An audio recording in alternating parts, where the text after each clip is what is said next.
होगा।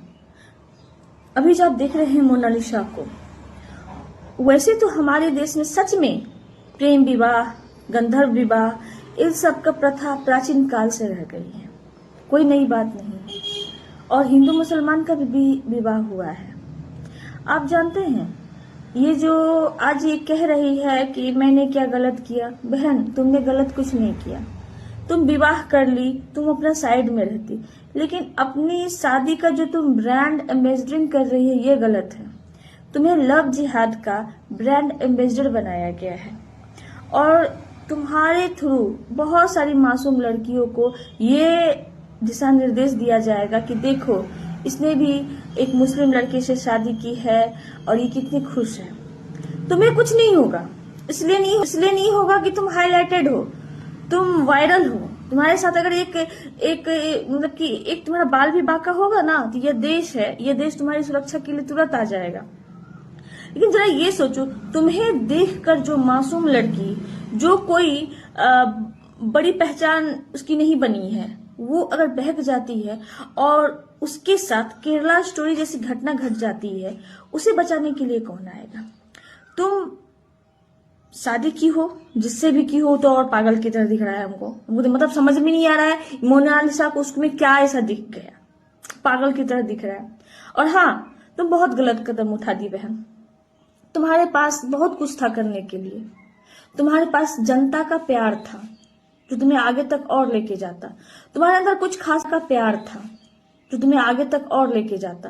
तुम्हारे अंदर कुछ खासियत नहीं था, तुम्हारी जैसी आंखें बहुतों की हैं, तुमसे ज्यादा खूबसूरत लोग यहाँ पे हैं। लोग तुम्हारी गरीबी, लोग तुम्हारा मजबूरी को देखकर तुमको सपोर्ट किए थे। इसलिए सपोर्ट किए थे ना, ताकि तुम अपनी फैमिली को आगे बढ़ा पाओ। तुम अगर कुंभ में फेमस हुई थी, सिर्फ तुम्हारे लिए लोग तुम्हें फेमस नहीं किए थे।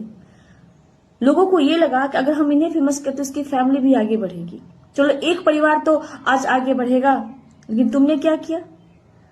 किस चिरकुट जैसे लड़के के चक्कर में पड़ गई, लव जिहाद के चक्कर में पड़ गई, खुद का जिंदगी निकाली। तुम्हारे साथ कुछ नहीं होगा।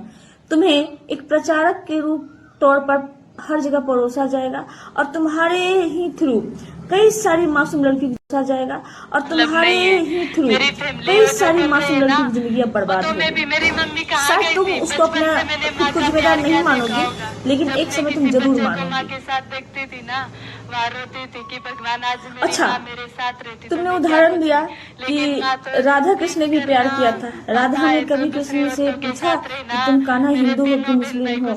अगर राधा रानी को ये पता होता ना कि जिससे वो प्यार करने वाली है वो एक आताताई के थ्रू आया हुआ है, वो ऐसे विचारधारा को सपोर्ट करता है जो मासूम लड़की की जिंदगी से खेल जाता है, तो राधा रानी कभी कान्हा से प्यार नहीं करती। राधा रानी कान्हा से इसलिए प्यार की क्योंकि वो कान्हा है, एक अच्छे संस्कार, एक अच्छा इंसान वो थे, इसलिए कान्हा से वो प्यार की। और बेवकूफ लड़की, उस वक्त इस्लाम धर्म था भी नहीं जब राधा रानी इस धरती पर थी, ठीक है?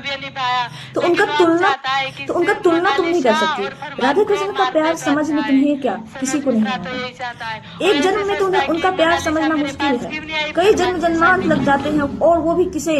प्रेमानंद महाराज जैसे लोग। हमारे तुम्हारे जैसे तुच्छ लोगों को राधा कृष्ण का प्यार समझ में नहीं आएगा और तुम तुलना करने चलिए उनके प्यार की। राधा कृष्ण ने प्यार किया, लेकिन ऐसा कोई उदाहरण प्रस्तुत उन्होंने नहीं किया जिससे मासूम लड़की की जिंदगी बर्बाद हो। तो तुम बहन, राधा कृष्ण का प्यार करने का तुलना तो तुम छोड़ दो, ना तो तुम राधा बन सकती हो, ना तो वो चिरकुट लगा रहे हैं कि ये है टेररिस्ट है, ये है, बाकी तुम्हारी जिंदगी अच्छी कटेगी। हाँ, अभी तुम्हारी बात से शादी हुआ है और ज्यादा दिन नहीं, मात्र 6 महीने के बाद कैसे वहाँ पे मैं वो करता था, पूजा करता था, सब चक्रासन करता था, सबको मालूम है। मेरा भी पता है, मैं एक छोटा सा कलाकार सिर्फ मेरी इतनी गलती है कि मैंने एक मुस्लिम परिवार में जन्म लिया और मेरा नाम फरमान खान है।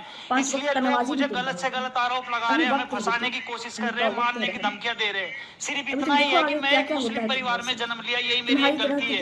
क्या प्यार करना कोई गलत है? तो आप लोग हमें बताइए। सिर्फ हमारे पास एक ही रास्ता है। अब अगर लोग हमारे पीछे से नहीं हटेंगे, हमारे पास इल्जाम लगाएंगे, हमें काम नहीं करने देंगे, हमारे पास पैसे भी नहीं है, हम कैसे जिएंगे बिना पैसे?